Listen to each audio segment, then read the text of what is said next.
bagian integral dalam proses pembelajaran. Media tidak lagi dipandang sebagai alat bantu guru, akan tetapi merupakan bagian tersendiri yang penting dalam proses pembelajaran.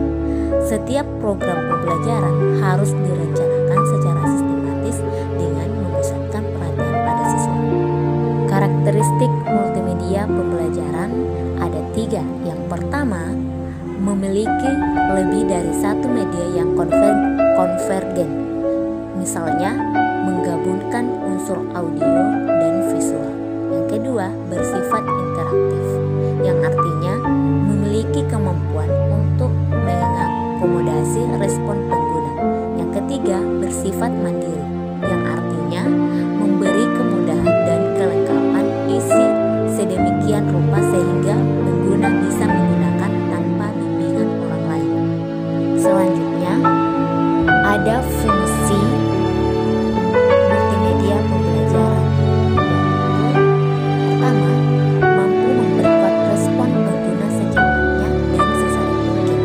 Kedua, mampu memberikan kesempatan kepada siswa untuk mengontrol laju kecepatan belajarnya sendiri. Yang ketiga, memperhatikan bahwa siswa mengikuti suatu urutan yang koheren dan terkendali.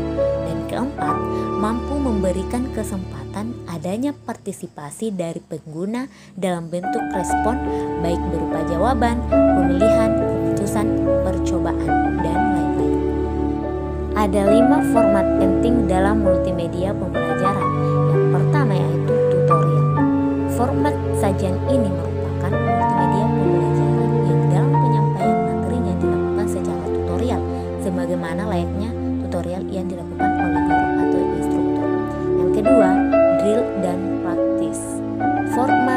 Format drill dan praktis ini dimaksudkan untuk melatih pengguna sehingga memiliki kemahiran dalam suatu keterampilan atau memperkuat penguasaan suatu konsep.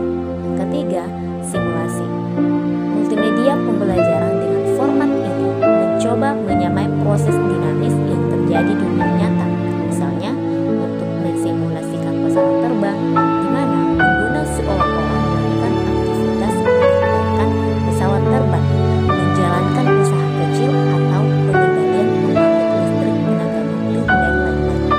Yang keempat, percobaan atau eksperimen. Format ini mirip dengan format simulasi, namun lebih ditujukan pada kegiatan-kegiatan yang bersifat eksperimen seperti kegiatan praktikum di laboratorium IPA, biologi, atau kimia. Dan yang terakhir adalah permainan.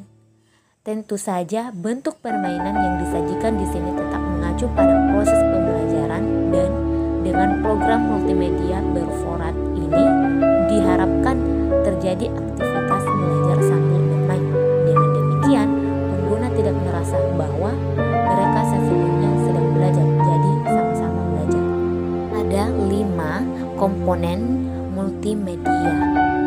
Yang pertama yaitu teks. Teks adalah komponen dari multimedia yang penting untuk menyampaikan suatu informasi. Karena teks komponen ini sederhana, selain itu tidak memerlukan tempat penyimpanan yang banyak. Teks akan tersimpan dalam bentuk file yang terdiri dari kata, kalimat, dan paragraf. Yang kedua, gambar atau grafik. Gambar atau grafik akan mempermudah seseorang untuk memahami suatu informasi. Komponen yang satu ini juga memiliki peran penting dalam komponen multimedia, karena gambar bisa menyajikan dan meringkas data secara kompleks serta mampu menyajikan kata yang mudah untuk dipahami. Yang ketiga, audio atau suara. Audio atau suara memiliki peran penting juga dalam multimedia untuk menyampaikan informasi.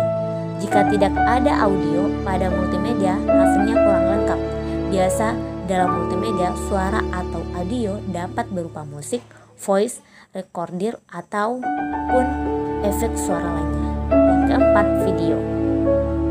Video dalam multimedia ialah gambar yang berurutan, live video, serta full motion, di mana live video diperoleh dari rekaman dari kamera. Yang dimaksud dengan full motion ialah di dalamnya terdapat teknik narasi karakter yang direkam dan disimpan sebagai video klip. Yang terakhir, animasi.